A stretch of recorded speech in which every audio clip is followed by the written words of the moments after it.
Hello everybody, named Shalise. Welcome out everybody to my Season 5, Episode 13 of Animal Kingdom, the season finale launch.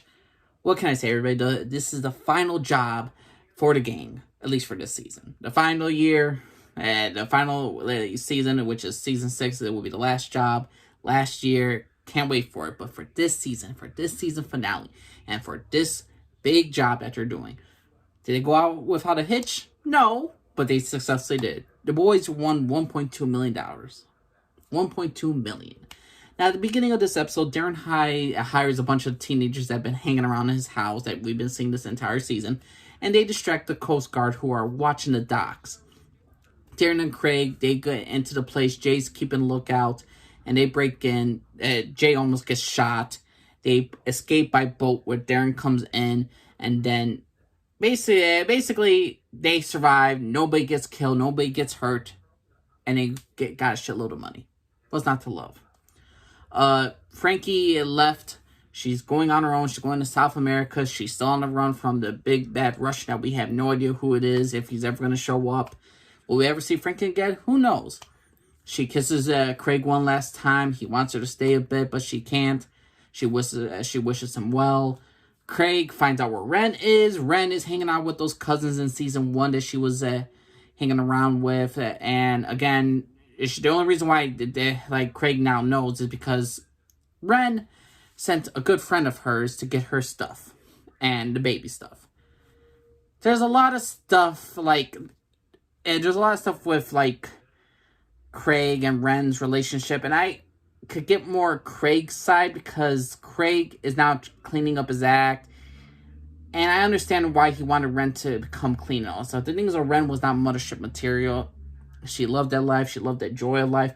To me, she's another Smurf. So to me, Craig is just like Jake from the flashbacks. Both Craig wants better for his child. Jake wants better for Smurf's children. Pope and Andrew. Andrew and Julia. She wants better. He wants better for them. And Smurf in the flashbacks, she doesn't give a shit what Jake wants. And she basically kicks him the curb without telling him, "Hey, I'm pregnant." It's not his business anyway. So I say when these flashbacks, I've been seeing a lot of Craig and Jake, how they're just so similar with each other, that they are loyal, they're daring, they're adventurous, but they ultimately want good things for people. They ultimately want good things for people around them. And they are softies at big heart. Like, Craig may be a big-ass dude, and he may punch you out a bit, but he doesn't want people to suffer. He's not Jay, where Jay could be totally a sociopath. He's not like Darren, where Darren could straight up kill somebody for the pretty. Well, he's different from Darren because he's not as level-headed. He's not like Pope, which Pope had a lot of big medical issues that we're not going to get involved with. But to me, Jake and Craig, it was easily I know a lot of people say Darren and Pete, not Pete. What was his name? Darren's father. They were very similar to each other. I would say more Craig and Jake. When I'm seeing with Craig and Jake, there's just so many similarities that I really just enjoy these two. Now, going back to the present time, the boys are celebrating. They're really different from the original gang from the first season. One, they're united. Each one is playing to their core strengths. Jay and Darren, they have a mutual agreement. They decide now that they're going to buy more businesses, going to run money through it. They're going to sell Smurfs properties, no more allowances. They're going to run more businesses. Craig and Pope will probably open up businesses so they can continue their operations.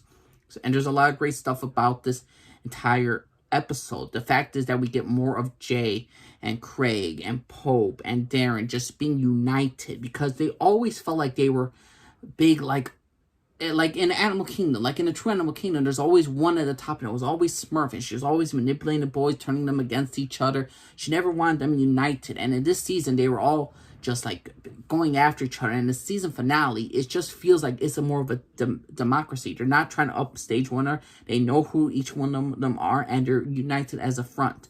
And I really like what they're doing with this group. And I really am looking forward to Season 6. Because Season 6 is either sink or swim. Because at the end of the day, the end of the episode, Catherine's body is found. Catherine, Baz's wife, Pope's first love, is found. And we all know what this means. Lena's going to come back. There's going to be an investigation. Pope, more likely, he's going to get killed off, or he's going to spend the rest of his life in jail. It's either one last shot for the Codys. They're all going to crumble. They're all going to die, or they're all going to survive and drive away some of them. There's just so many moving stuff that comes on. There's just so many different equations that are coming around. There's just so many different possibilities now that Captain's body is found, and we don't know how this entire show is going to end. And this episode was fan-freaking-tastic. It's not, I wouldn't say it's the best episode of the season. I will still give that to the premiere episode, season 5, episode 1. I think that had the best premiere episode of all the entire Animal Kingdom seasons. And I think this was a very good, strong season ending for season 5 of Animal Kingdom. I think this was a good, strong finale. Now, here's the thing about also with the flashbacks that we got. Smurf and the rift between her and her daughter Julia. She finds the location of the boys where they always hang, their home and all this stuff. We see in the flashback how Smurf's seen this place. She breaks into the place.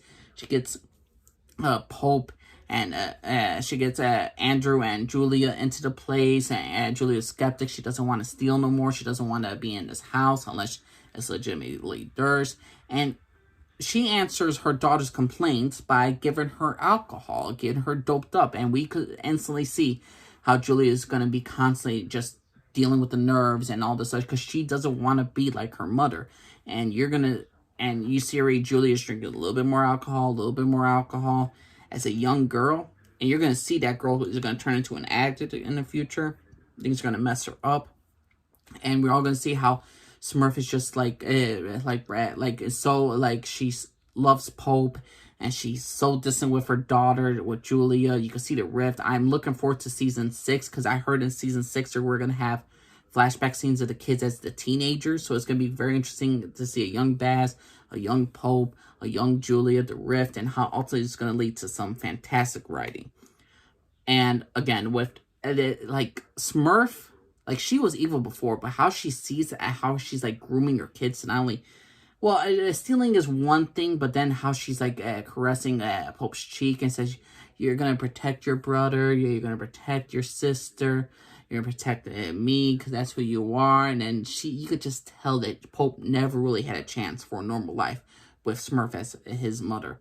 And she was just manipulating him this entire episode, just whispering sweet nothings, and it's just so grooming and so disturbing. And Smurf is just one of the best characters, one of the best female characters of all TV history, in my opinion. And this season finale proved it. And we see her ruthless in the past. We see her kind of manipulative. We see her kind of lonely and all this stuff. But slowly but surely, every single episode, you see her just manipulate the kids, guilt tripping them. And in the season finale, it's pretty much established. She's going to be distant to her daughter. She's going to treat her daughter like shit. She's going to have regrets about it. Julia will never be close to her mother. And Pope, well, let's just say it's just gonna go all headaches from now on. So to me, the whole thing with Pope and his mother, and then we're gonna have some more flashback scenes. I just cannot wait for the season 6. I really am looking forward to the series finale of Animal Kingdom. But Animal Kingdom season 5, episode 13, the season finale of the season launch, was a pretty dang good ending. So I have really no complaints. So season 5, episode 13 launch, Animal Kingdom was absolutely fantastic. But that's my personal opinion, everybody. Please let me know what you all think down below. Leave a comment down below. Let me know. Respect my opinion. Respect yours. My name is Elise. I'm out for everybody. Bye.